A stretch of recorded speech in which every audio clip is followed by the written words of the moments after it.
आज के शो में अरकान सिंध असेंबली की तनख्वाहों में इजाफा, पार्टी क़यादत आड़े आ गई।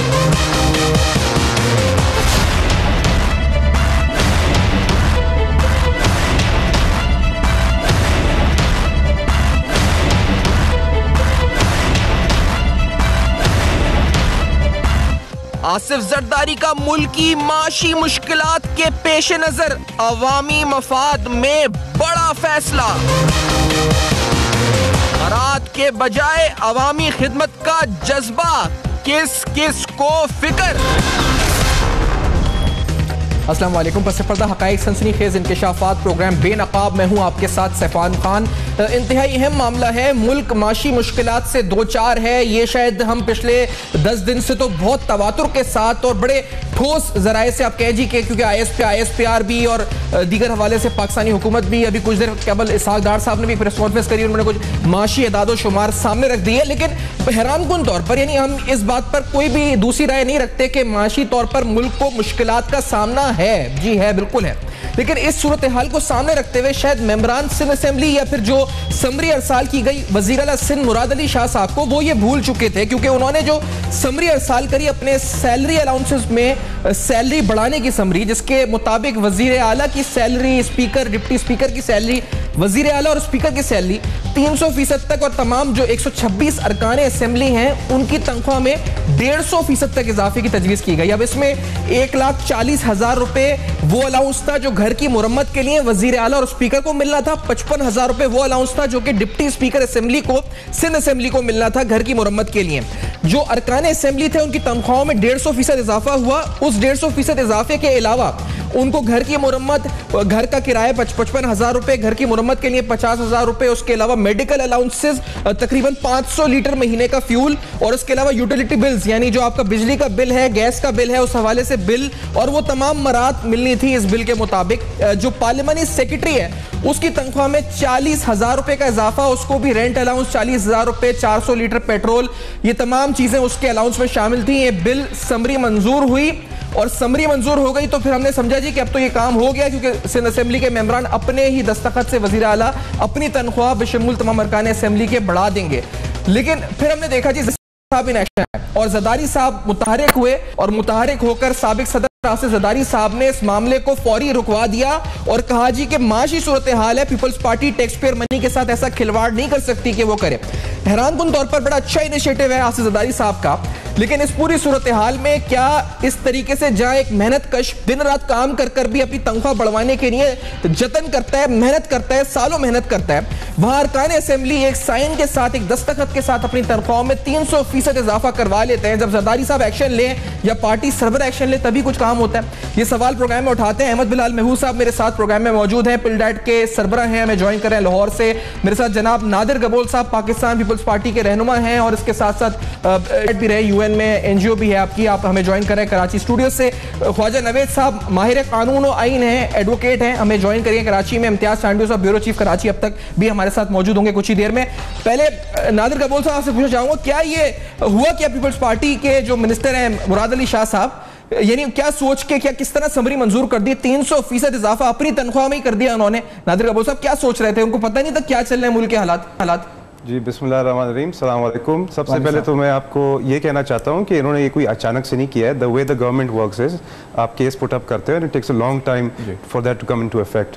तो जिस तरह से ये जो इशू था ये काफ़ी सालों से रेज़ किया जा रहा था, और काफ़ी सालों से हमारे MPs की तनख्वाहें बढ़ाई नहीं गई थी, और पंजाब में लास्ट ईयर ही बढ़ाई गई थी और डबल से ज़्यादा की गई थी, तो एट पार आपको लाना था इसको। उसके अलावा 2016 के अंदर जो सिचुएशन थी उससे तो बदतर अब हो गई है ना, तो जब तक ये अप्रूवल आई तो इनको तो अंदाज़ा नहीं था कि इतनी बदतर हो जाएगी। और आसिफ जरदारी साहब की तारीफ़ करनी चाहिए इस बात पे, जो तनकीद आप लोग करते हो वो अपनी जगह, मगर तारीफ़ भी तो आप करें ना कि उन्होंने चेंज टॉप से लाया, and charity begins at home and he leads by example. तो इससे ज़्यादा आपको क्या बोल सकता हूँ मैं? सही नहीं, ये बात तो सही है कि जरदारी साहब ने, लेकिन इसका जो इतलाक होना था वो जुलाई 2016 से होना था, यानी 1.5 साल का वन टाइम उनको इस वक्त बेनिफिट मिलना था। ये तकरीबन जो माली खजाने पे बोझ कहा जा रहा है तकरीबन 30 करोड़ रुपए का बोझ था। ये एक साथ ही मिलता है, यानी 1.5 साल का एक साथ ही अलाउंस मिलता है, 30 करोड़ रुपए अरकान असेंबली को एक साथ मिल जाता है, यही बात थी ना? नहीं, बिल्कुल बात सही थी आपकी, मगर आप तनख्वाहें देखें तो हमारे MPs के, आप इतने लोगों के वोट से आप आते हैं, आपको अपने ऑफिस से सेटअप करने होते हैं, एडमिनिस्ट्रेटिव कॉस्ट होते हैं आपको लोगों में आना जाना होता है, तो इसके ऊपर एक एक्सपेंसेस तो बेयर करने पड़ते हैं ना आपको। अगर आप ये एट पार नहीं लाओगे according to your requirements, then obviously you encouraging them to be corrupt. तो वो तो एक अच्छा मूव था, मैं तो इस मूव को वेलकम करा था, but because of the situation. Zardari साहब का मूव ज्यादा अच्छा था या ये वाला अच्छा ज्यादा मूव था जो अरकान असेंबली जो वज़ीर सिंध ने समरी मूव करी है? अगर वो जस्टिफाइड था तो फिर वो गलत था जो जरदारी साहब ने किया है? नहीं, जो उन्होंने इनिशिएटिव लिया वो तो जस्टिफाइड था सिंध असेंबली की तरफ से, बिकॉज ड्यू तो है, तनख्वाह तो बढ़ानी चाहिए ताकि इनके जो अखराजात है उनको तो आप कवर कर सके ना। मगर गिवन द सिचुएशन आसिफ साहब ने प्रूव किया कि एक वो लीडर हैं और उन्होंने लीड बाय एग्जाम्पल किया। सर ये 1 लाख रुपए अलाउंस, रेंट अलाउंस, उसके अलावा ये 500 लीटर पेट्रोल, 55,000 रुपए घर की मुरम्मत, 50,000 रुपए रेंट अलग, उसके यानी घर की मुरम्मत कोई हर महीने तो नहीं करवाएगा, या हर महीने का ये रेंट, ये हर महीने 55,000 रुपए की मुरम्मत कौन करवाता है? भाईजान असल में आप सियासी आदमी नहीं है ना, आप एक ऑफिस में बैठते हैं, आपकी कंपनी आपके सारे एक्सपेंसेस बेयर करते हैं, इसलिए आपके लिए कहना आसान है। पर मेरे जैसा सियासी आदमी को पता है कि अगर आप एक नुमाइंदे हैं आवाम के, आपके मेरे घर में सिर्फ दिन में 500 आदमी आते हैं मेरे से मिलने, उनका सिर्फ अगर आप चाय का खर्चा पूछें तो आप परेशान हो जाएंगे। ठीक है, लेकिन ये तो मुरम्मत के मद में है ना, कि मतलब घर की रेनोवेशन के मद में। बिल्कुल यार, अगर मेरे साथ 500 रेनोवेशन हर महीने को करवाते हैं, 500 बंदे मेरे से मिलने आ रहे हैं अगर, तो उनके लिए आपको ऑब्वियसली सोफे चाहिए, उनको बिठाने के लिए कुर्सियाँ चाहिए आपको, और दूसरे एक्सपेंसेस होते हैं, आपका इलेक्ट्रिसिटी एक्सपेंसेस होते हैं। मतलब मैं छोटी चीज़ों में नहीं घुसना चाह रहा हूँ, बट मैं आपको सिर्फ बताना चाह रहा हूँ डिटेल्स है। लेकिन आप ये कह रहे हैं कि जस्टिफाइड था, ये जो हुआ ये सही हुआ, यानी जो उन्होंने समरी करी और फिर जरदारी साहब ने बतौर लीडर सही काम किया, वो भी सही हो गया। तो दोनों चीजें सही कैसे हो गई नादिर कपूर साहब? ये मतलब नहीं, बिकॉज वो तो उन्होंने करंट सिनारियो देख के जरदारी साहब ने मूव लिया ना। उन्होंने बोला कि अभी जो मुल्क के हालात हैं उसके मुताबिक आपको अभी नहीं करना चाहिए, बाद में जब इंशाल्लाह हालात बेहतर हो जाएं तब आप कर लें। और ये तो आप इंकरेज कर रहे हो अपने लॉ मेकर्स को, leading by example, not only from Sindh, hopefully the federal government will also follow suit and they will. ठीक है, ये काम होना चाहिए, लेकिन मुल्क के हालात जब ठीक होना चाहिए। नादिर कपूर साहब कहते हैं। इम्तियाज सांडियो साहब आपसे पूछूंगा सर कि ये एक तो चांडियो साहब शुक्रिया आपने ज्वाइन किया, पहले बताएं ये जो पूरा मामला है, इस पर एक्शन जरदारी साहब ने जिस तरह से लिया, ये अभी राय क्या मेंबरान असेंबली की, यानी जो मिनिस्टर्स हैं वो खुश हैं इस एक्शन के ऊपर जरदारी साहब के, या उनके दिल में इस वक्त कोई गम है कि ये गलत हो गया उनके साथ, वो करने जा रहे थे काम, समरी भी अप्रूव हो गई थी, सब कुछ हो गया था? चांडियो साहब। सैफान, ये तो तकरीबन 3 साल से कोशिश कर रहे थे कि इनकी मरात में इजाफा हो, और ये ज़्यादा मरात उठाने के बावजूद भी चाह रहे थे कि 300% इजाफा, जिस सूबे सिंध का अवाम भूख और अफलास में मर रहा है, वहाँ के अराकीन पराडो गाड़ियों में चलते हैं और करोड़ों रुपए इलेक्शन में खर्च होते हैं। इस मरात लेने का क्या ज़रूरत क्या पड़ रही है, कौन से इनके अखराजात हैं? ये एक ट्रांसफ़र पोस्टिंग पे जो ये MPs MNAs हैं, ये करोड़ों रुपए लेते हैं, ठेकेदारी में इनके कमीशंस हैं। उसके अलावा अभी उनको सिंध गवर्नमेंट ने जो MPs इलेक्टेड MPs हैं उनको 10 से 20 करोड़ रुपए तरक्याती अखराजात के मद में और तरक्याती फंड्स दिए हैं, ताकि वो इलेक्शन से पहले अपने जो है वो मामला सीधा कर दें, फिनेंशियली वो साउंड हो जाए। और उन्होंने 25% जो है वो कमीशन लेकर ठेकेदारों से आज से ही कॉन्ट्रैक्ट शुरू किए हैं कि हमें जितने अमाउंट में ये आए हैं ठेके, इनका 25% दें, काम करें या न करें, ये आपका मसला है। तो ये जो जरदारी साहब ने नोटिस लिया है, ये बहुत अच्छा इकदाम है, क्योंकि सूबा सिंध गुर्बत का शिकार है, लोग मर रहे हैं, अस्पतालें नहीं हैं, सड़कें नहीं हैं। आपको सिर्फ चंद इलाकों की ये तस्वीर दिखा रहे हैं कि सूबा सिंध में एक पुल बन गया, 2 रोड बन गए, तो ये बड़ा तो इन्होंने इनकलाब लाया। ऐसी सूरत हाल नहीं, ये बहुत अच्छा इकदाम किया है आसिफ अली जरदारी ने कि उन्होंने इनके उम्मीदों पर पानी फेरा है। ठीक है, 3 साल से कोशिशें हो रही थी, आपने डिटेल और मरात की बताइए। अहमद बिलाल साहब आपकी तरफ आऊंगा सर कि ये जो पार्लियामेंटेरियंस की सैलरी सिंध में है, इस बढ़ाने के हवाले से पिलडेट आपकी राय में क्या है? ये जो जिस तरह से तजवीज़ थी मरात के हवाले से भी और तनख्वाह, यूटिलिटी बिल्स और दीगर हवाले से, सर ये जस्टिफाइड अहमद बिलाल महबूब साहब के ये इस वक्त इनकी सैलरीज को रेज मिलता जरदारी साहब ने सही किया या ये पार्लियामेंटेरियन सही कर रहे थे जो इन्होंने बढ़ाई थी, जो समरी अप्रूव की थी वज़ीर आला सिंध ने? अहमद बिलाल साहब।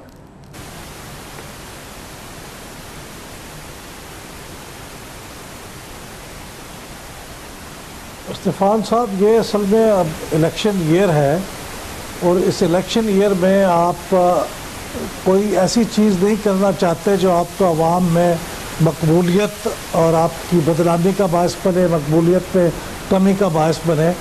इसलिए जरदारी साहब ने ये एक सियासी फैसला इलेक्शन ईयर के हिसाब से। लेकिन हकीकत ये है इंसाफ का तकाजा असेंबली खा गए और लूट गए और इनको कोई पैसा नहीं देना चाहिए और ये रिश्वत खाते हैं। लेकिन हकीकत ये है कि पैसा नहीं देना चाहिए और ये रिश्वत खाते हैं। लेकिन हकीकत ये है कि रिश्वत की बात तो आप अलग छोड़ दें, ये कोई आर्ग्यूमेंट नहीं है कि अगर चंद लोग फॉर एग्जांपल रिश्वत खाते भी हैं तो आप सबकी सैलरी कम कर देंगे। आर्ग्यूमेंट हम पुलिस के बारे में बरसों देते रहे हैं और ये गलत साबित हुआ है। तो सैलरी तो वही होनी चाहिए जो एक माकूल सैलरी है जी। तो आप अब गौर फरमाइए कि अब सिंध असम्बली के एक रुकन की सैलरी 24,000 रुपये है। अब आज के ज़माने में आप एक बताएं कि उस लेवल के किस आदमी की सैलरी 24,000 रुपये है। तो मेरे ख्याल में ये दूसरे आप असम्बली के मेंबर्स जो बाकी 3 असम्बलियाँ हैं, बलूचिस्तान है, पंजाब है, खैबर पख्तूनख्वा है, उनसे कंपेयर कर ले तो इस वक्त इनकी सैलरी इन सब की निस्बत कम है जी। तो उस सैलरी को कम से कम बराबर की सतह पे आना चाहिए ना। आप देखिए सबसे ज़्यादा तो खैबर पख्तूनख्वा के मेंबर्स हैं, उनकी अलाउंसेस मिला के कोई 1,53,000 1,54,000 रुपये महीने की सैलरी और अलाउंसेस हो जाते हैं। जबकि सिंध की जो सब कुछ मिला के कोई 60,000 70,000 रुपये बनती है। तो ये मेरे ख्याल में बेइंसाफ़ी है। इसको सबके बराबर आना चाहिए। बलूचिस्तान का 1,40,000 लेता है और इस इजाफे के बाद सिंध भी 1,40,000 हो जाता तो खैबर पख्तूनख्वा 1,53,000 है। तो आज के ज़माने के हिसाब से अगर आप देखें तो ये 1.5 लाख रुपए अलाउंसेस और सैलरी का मिला के मेरे ख्याल में कोई ऐसी इनअप्रोप्रिएट चीज़ नहीं है। लेकिन आप सियासी तौर पे आप इस वक्त खबर लगेगी 150% इजाफा, लेकिन आप देखें तो इजाफा हुआ क्या है, 24,000 से 50,000, उसको आप 150% कह लें तो लगता है बहुत बड़ा इजाफा हुआ है। हाँ, 2 चीज़ें हैं जिस पे मुझे एतराज़ है। आपने 10 लाख रुपए का डिस्क्रिशनरी अलाउंस कर दिया है चीफ मिनिस्टर का और 5 लाख कर दिया मिनिस्टर का। ये डिस्क्रिशनरी अलाउंस बंद होने चाहिए, किसी का भी डिस्क्रिशनरी अलाउंस नहीं होना चाहिए। लेकिन मेरे ख्याल में उनकी सैलरीज में इजाफा था। ये जुलाई 2016 में एक असम्बली में एक्ट पास हुआ था, उस एक्ट के पास हो जाने के बावजूद वो नोटिफिकेशन नहीं हुआ था। तो अब वो नोटिफिकेशन की समरी गई थी, तो पास हुआ तो जुलाई का है। लेकिन मेरे ख्याल में उन्होंने गलत टाइमिंग चूज़ की है। इलेक्शन ईयर में इस तरह की काम नहीं हो सकते, लिहाजा जरदारी साहब ने बतौर पॉलिटिशियन ठीक किया है। तो यानी सियासी फैसला था ये। चांडू साहब आप भी कहेंगे ये वाकई में यानी जरदारी साहब ने जस्टिफिकेशन पॉलिटिकल इसका बनता है आंसर, जिस तरह इस वक्त अहमद बिलाल साहब ने और नादिर गबोल ने भी बताया ये जस्टिफाइड था। ये इंक्रीज 24,000 से 50,000 दीगर सूबों के मुकाबले में चांडू साहब ये सही था। ये अहमद बिलाल साहब को शायद पता ही नहीं है कि एमपीएस जो हैं वो आप तनख्वाह 70-80 हज़ार बता रहे हैं, ये बहुत ज्यादा 24,000 कह रहे हैं ना चांडी साहब, कह रहे 24,000 से 50,000 150% इंक्रीज हो गया। तो प्रोविंशियल असेंबलीज के मुकाबले 150% नहीं है, ये 300% है। 3 लाख रुपए किस एमपीएस की सैलरी जाके बनती है तकरीबन, और उनको एयर टिकट्स मिलते हैं, अकोमोडेशन मिलता है।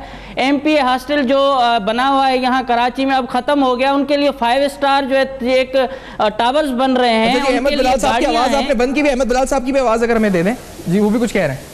ये सब कुछ इनके लिए बन रहा है सैफान, टावर्स बन रहे हैं 5 स्टार जो आप दुबई के लग्जरी लाइफ से मिलते जुलता जो है उनके पास यहाँ कराची में इनके लिए घर बन रहे हैं। इसके अलावा पराडोस गाड़ियाँ, फॉर्च्यूनर, करोला, कौन सी चीज, और किया क्या है सिंध में इन्होंने, सिंध में लोगों को तबाह करने के अलावा इन्होंने क्या किया है। मैं एक ब्रेक की तरफ बढ़ा हूँ, इस पर बात करते हैं मजीद आके। ख्वाजा नवेद साहब भी साथ होंगे, कानूनी तौर पर क्या उनका नुक्ता नजर है इस पे, कोई इस जरदारी साहब के इस एक्शन के बाद यानी उन्होंने रोक दिया इस मामले को, इसके बाद कानूनी तौर पर इसकी इंप्लीकेशंस यानी इंप्लीमेंट ये इसकी फौरी तौर पर हो जाएगा क्योंकि समरी पे दस्तखत हो चुके हैं, क्या ये इस पर स्टैंड किधर करता है लीगल पर्सपेक्टिव से भी जानेंगे। इस ब्रेक के बाद मेरे साथ रहेगा।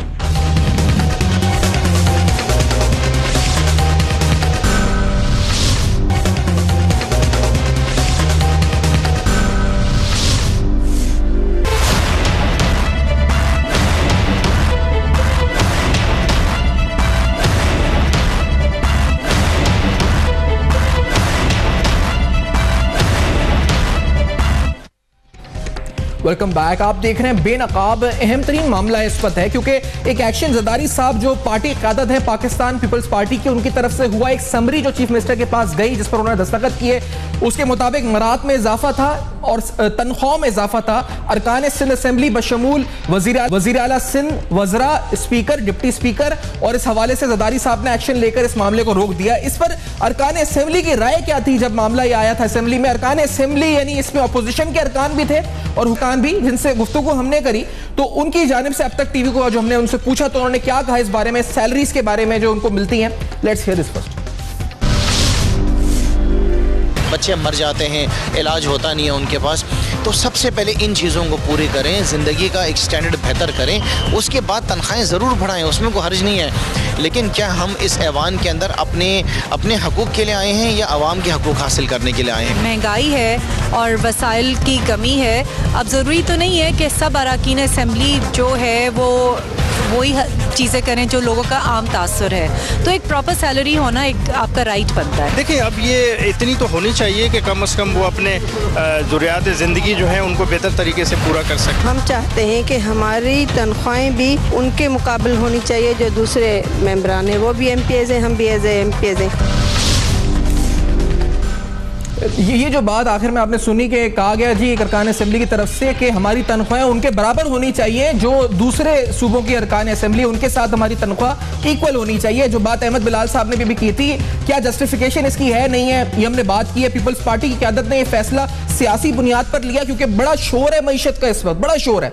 तो क्या जरदारी साहब ने इस शोर की बुनियाद पर यह फैसला वक्ती तौर पर किया है? आइंदा जाके जस्टिफिकेशन बनेगी, इंक्रीज होगा? ख्वाजा नवेद साहब आपसे पूछते हैं पहले सर, कानूनी तौर पर पहले तो बताएं सर कि ये इस वक्त समरी हुई, आगे जरदारी साहब आए, उन्होंने इंटरवीन करके रुकवा दिया मामले को, लीगली किधर स्टैंड करता है मामला? क्या जरूरी था इनकी सैलरी बढ़ाना या इस वक्त जरूरी नहीं था इन हालात के नजर, आपकी नजर में? नहीं, देखिए जी, मुल्क की हालात जिस तरह से चल रहे हैं और जिस तरह से इनके ऑलरेडी मराहत इतनी ज़्यादा हैं, तो मैं नहीं समझता कि कोई इनकी सैलरी से मज़ीद इजाफे की कोई गुंजाइश है। क्योंकि हमारे यहाँ देखें MNAs और MPAs, यहाँ तो खैर MPAs का मसला है, तो इनको खुद ही तरक्याती फंड्स इतने मिलते हैं, आधे से ज़्यादा इनमें मिनिस्टर बने हुए हैं, कोई एडवाइज़र बने हुए हैं, उसकी अलग मराहत हैं, इनको कारें मिली हुई हैं।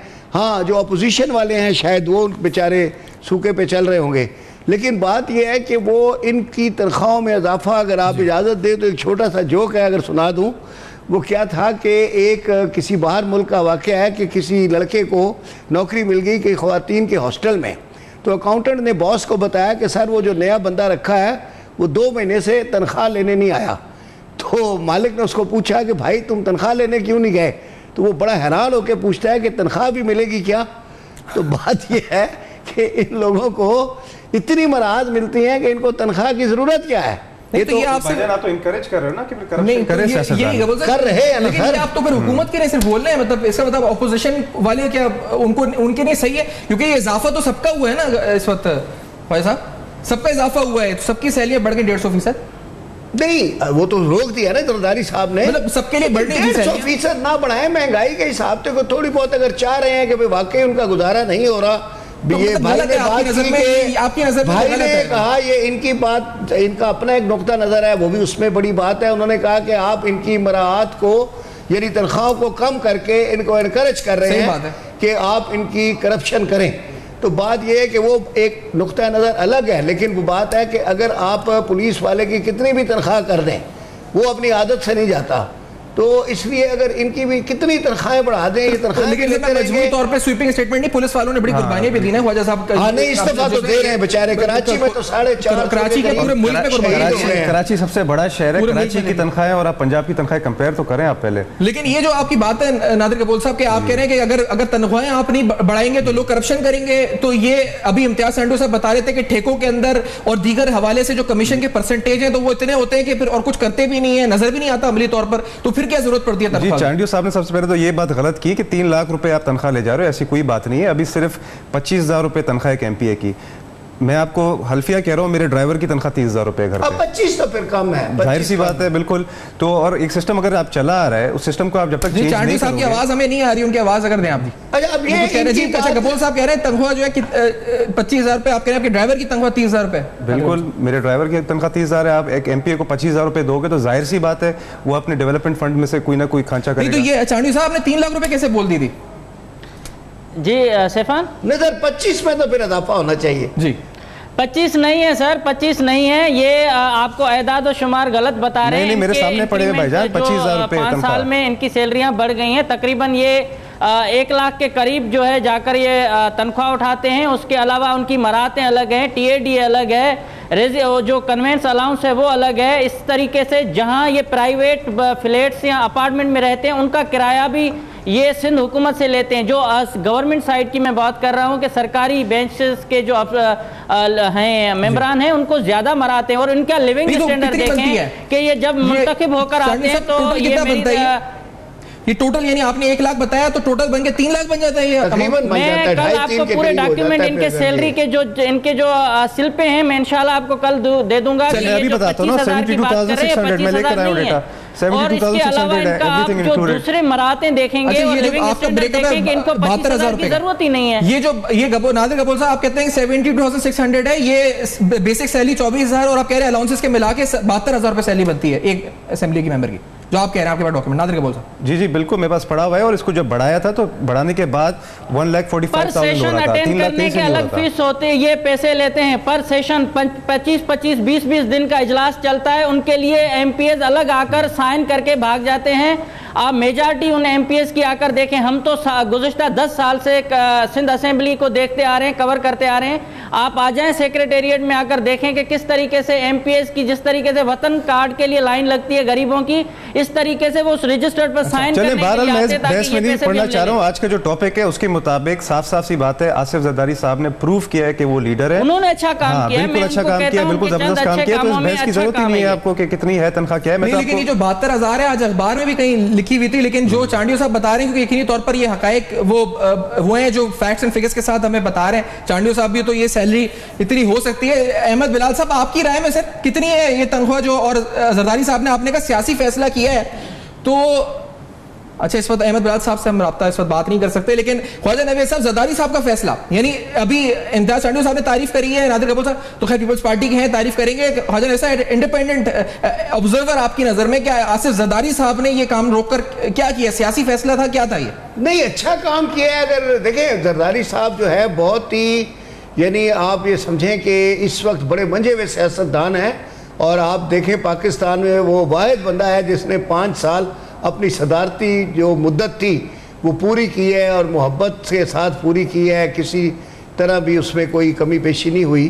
तो वो बड़े अक्लमंद आदमी हैं, और ये जो उनका फ़ैसला है बड़ा बरवक्त फ़ैसला है और बड़ा दूरअंदेशी का फ़ैसला है कि जब पूरे मुल्क में क्राइसिस हैं और इस कदर फाइनेंशियल प्रॉब्लम्स हैं, अब ऐसे मौके के ऊपर मेंबरान, क्योंकि देखिए ज़्यादा मेंबरान असेंबली उनके हैं, ठीक है ना, तो अब वो जब उनकी तनख्वाहें बढ़ाएंगे वो होगा तो उनको लगेगा जैसे हम अपनी पार्टी को फेवर दे रहे हैं। तो उन्होंने ये साबित किया है कि भाई मैं अपनी पार्टी को कोई फेवर नहीं दे रहा, और इन मेंबरान की अपनी जो तनख्वाहों के इजाफे का बिल था उन्होंने उसको रोक दिया।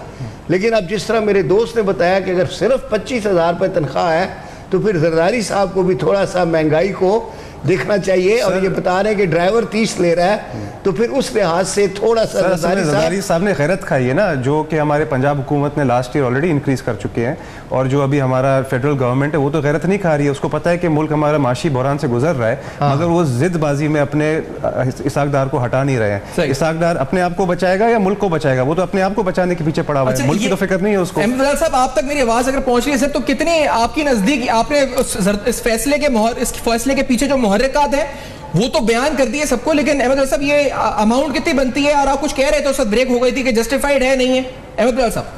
सैफान ये देखिए सिंध असेंबली की डिप्टी स्पीकर 52 लाख रुपए की फॉर्च्यूनर बम प्रूफ गाड़ी ले चुकी है। इसके अलावा जिस डिफेंस के किराए के घर में रहती थी उसका 1.5 लाख रुपए सरकार भरती रही है। चांडियो साहब की भी चली गई। अहमद साहब आप फरमाएं। जी मैं अर्ज करता हूँ कि ये जो फॉर्च्यूनर गाड़ियों की बात कर रहे हैं ये किसी MPA को नहीं मिलती, उनकी अपनी गाड़ी हो और कोई वजीर हो उसकी हो तो मैं कह नहीं सकता, लेकिन एमपीए की मराहत में गाड़ी शामिल नहीं है। नहीं, फॉर्च्यूनर नहीं है उसमें, वो अपनी गाड़ी पे झंडा लगा लेते हैं। फॉर्च्यूनर तकरीबन 60 लाख की, 55-60 लाख की, 52 की वहां से इशू होती है, लेकिन हाँ 60 तक तो आप कह रहे हैं मतलब साहब किसी एमपी को नहीं। लेकिन अभी एक बात की नादिर कपूर ने, उन्होंने कहा जी कि पंजाब में बढ़ गई है, तो इस वक्त दीगर सूबों में बढ़ी है सैलियां लास्ट ईयर्स में, ये अहमद बिलाल साहब? जी बिल्कुल बढ़ी है, खैबर पख्तूनख्वा में बढ़ी है, बलूचिस्तान में बढ़ी है, पंजाब में निस्बतन कम बढ़ी है। पंजाब में इस वक्त सैलरी चारों सूबों के मुकाबले में कम है, उनकी अलाउंसेस मिला के कुछ 83,000 रुपए माहाना की सैलरी है। खैबर पख्तूनख्वा में 1,53,000 है और सिंध में बढ़ाने के बाद 1,45,000 हो जाएगी। बलूचिस्तान में 1,40,000 है पहले ही, और बलूचिस्तान में अलाउंसेस बहुत ज्यादा है, यानी आप देखें कि 5 लाख रुपए तो सालाना ट्रैवलिंग अलाउंस मिलता है बलूचिस्तान में, जो कि सिंध में तकरीबन इजाफे के बाद 2 लाख होगा। सही सर, एक ब्रेक की तरफ बढ़ना है। इस वक्त सैलरीज और अलाउंसेज है तो बाकी सूबों के मुकाबले में कम है जी। अहमद बिलाल साहब पिलडाट का सरना बता रहे हैं डिटेल्स के साथ। सर एक ब्रेक के बाद आते हैं तो इस पे मजीद गुफ्तगू करते हैं। कुछ जो ऑन डेवलपमेंट एक्सपेंडिचर्स हैं सूबे सिंध के, उसमें सैलरी कहा जाता है 43% बनती है जाके, इस हवाले से कुछ खतूत हैं, कुछ समरी जो भेजी गई थी चीफ मिनिस्टर सिंध को सैलरी के हवाले से, 26 अरब रुपए के एडिशनल फंड्स के हवाले से, फंड शॉर्टेज के हवाले से, वो तमाम चीजें भी सामने रखेंगे आपके एक ब्रेक के बाद। मेरे साथ रहेगा।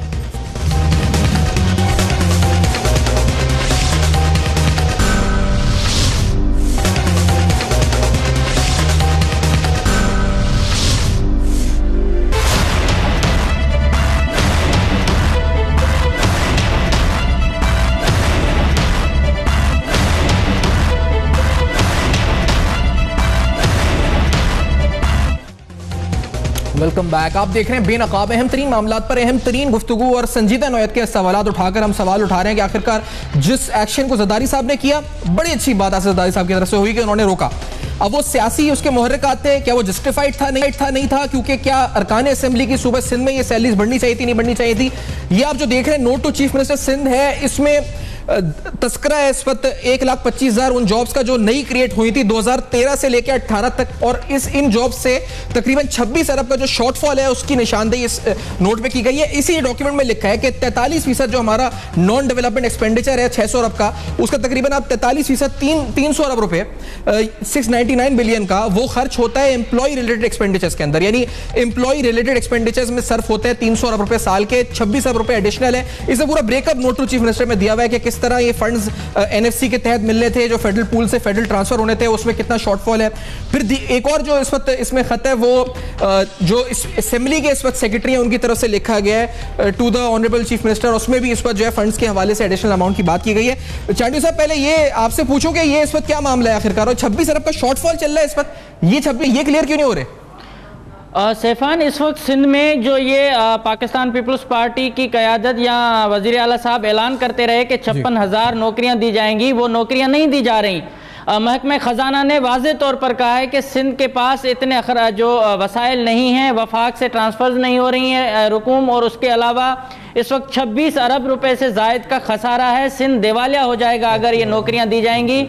ये सिंधी मीडिया की सबसे बड़ी हेडलाइन है, और पहली खबर हमने अब तक पर दी थी कि अब ये मामला आ गया है कि जिन लोगों से इन्होंने दरख्वास्तें ली, और मुबैना तौर पर मैं बताऊं कि लोगों ने अपनी नौकरियों के लिए एडवांस भी दे दिए, जो ब्रोकर्स थे, जो बेच रहे थे नौकरियां, इल्ज़ाम लग रहे थे। तो अब उनका क्या होगा कि ये सूरत हाल है कि सूबा सिंध में पैसे नहीं हैं कि नौकरियों पर उनकी तनख्वाहें दी जा सकें, उसमें आप एमपीएज और वुज़रा और स्पीकर, डिप्टी स्पीकर की सैलरी की बात कर रहे हैं। नादिर कपूर साहब, ये जो बड़ा अजीब सूरत हाल है कि आपके पास, हमारे पास 1,25,000 जॉब्स नहीं क्रिएट हुई हैं, उसके लिए सैलरी देने को 26 अरब रुपए का शॉर्टफॉल है।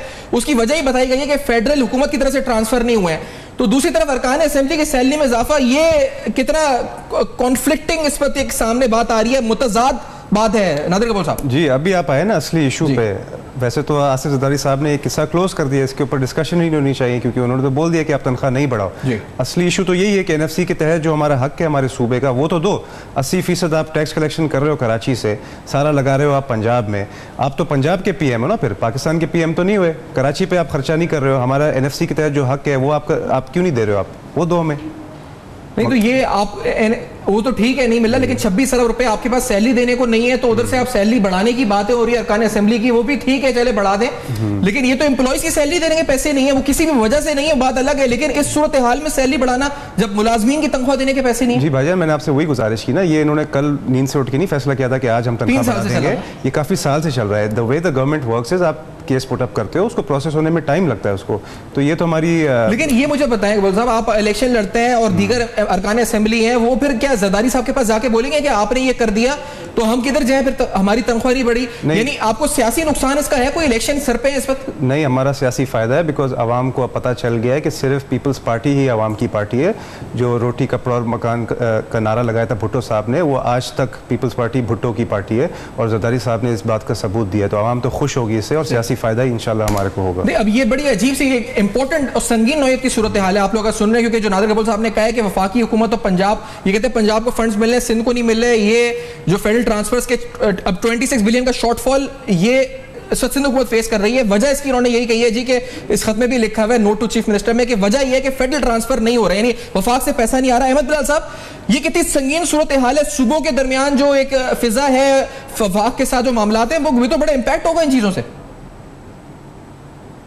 हाँ, अगर सूरत हाल ऐसी है तो इम्पैक्ट होगा, लेकिन मुझे इसके बारे में सच्ची बात यह है कि हक़ाइक़ पे इल्म नहीं है, क्योंकि ये विफाक से जो ट्रांसफर है सूबों में, वो सब सूबों के प्रॉब्लम्स है, तो सब सूबे इसकी शिकायत करते हैं, हत्ता कि पंजाब भी शिकायत करता है कि जितने रकूम कमिट की जाती है नेशनल फाइनेंस कमीशन से ट्रांसफर के कुलिये के मुताबिक, वो ट्रांसफर होती नहीं है, या होती है तो बहुत देर में होती है। कुलिये के मुताबिक वो ट्रांसफर होती नहीं है, या होती है तो बहुत देर में होती हैं। तो इस वक्त चूँकि इलेक्शन ईयर है और हर सुबह बहुत से प्लान बना के बैठा हुआ है अखराजात करने के, ताकि अगले इलेक्शन में वो उससे फ़ायदा उठा सके, तो इस वक्त हर सुबह परेशान है।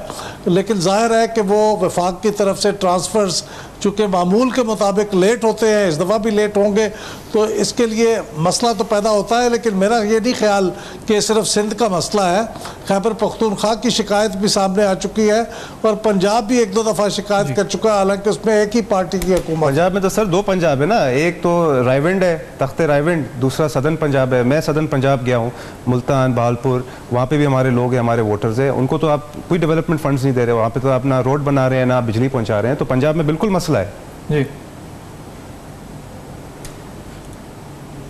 तो अहमद साहब एक बात बताएं, बड़ी अहम तरीन बात यह है कि ये जो सैलरीज में इजाफा, ये तमाम चीजें जिस तनाजुर में हम ये बात कर रहे थे सारी, तो सर ये अगर 3 साल से जो मैंने कहा सियासी नुकसान इससे क्या होता है, यानी अगर एक एमपीए आप भी कह रहे जस्टिफाइड है सैलरी इंक्रीज नहीं होती, तो उसका इलेक्शन ईयर के अंदर उस एमपीए के आगे के यानी जो एज अ पॉलिटिकल एफिलिएशन उसकी पीपल्स पार्टी है, उस पर क्या फर्क पड़ता है? इसका रिस्क क्या है इस फैसले को जरदारी साहब ने लिया है? अहमद साहब,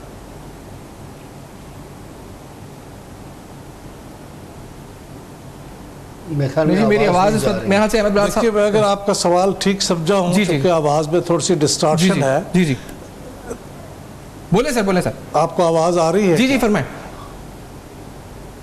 जी, मैं ये कह रहा हूँ कि ये जो एमपीएस हैं, इनमें हो सकता है बहुत से लोग वसाइल वाले लोग हैं, बहुत अमीर लोग भी हैं इसके अंदर, और उनको शायद इतना बड़ा फ़र्क ना पड़ता हो, लेकिन ये बहरहाल एक सिंबॉलिक चीज़ भी है कि अगर आप एक एमपीए को इलेक्ट करते हैं और उसको 24,000 रुपये महीना सैलरी देते हैं, और उसका इजाफा करके भी 50,000 रुपये उसकी सैलरी हो रही है, कोई यानी लाखों में सैलरी नहीं हो रही है, तो ये इंसाफ का तकाजा है कि उसकी कम अज़ कम सैलरी इतनी तो बढ़नी चाहिए जितनी बढ़ाई जा रही है। ये कोई बहुत बड़ी सैलरी नहीं है, परसेंटेज में बड़ी लगेगी, लेकिन 24,000 से 50,000 सैलरी करना ये इंसाफ के तकाजे के ऐन मुताबिक वो है। लेकिन ये इसी बात को यहीं पे इसी बात के साथ ख्वाजा नवेद साहब, लेकिन तासुर ये है ना जी कि सिंध में करप्शन बहुत है, तासुर ये है कि सिंध में करप्शन बहुत है, इसलिए 24,000 भी लोग कहते हैं, आपने अकाउंटेंट की मिसाल दी थी, लोग कहते हैं जी 24,000 भी मिल रही है बड़ी है तो करप्शन करते हैं। ये तासुर भी तो है ना ख्वाजा साहब, ये इस तासुर की वजह से इस वक्त अगर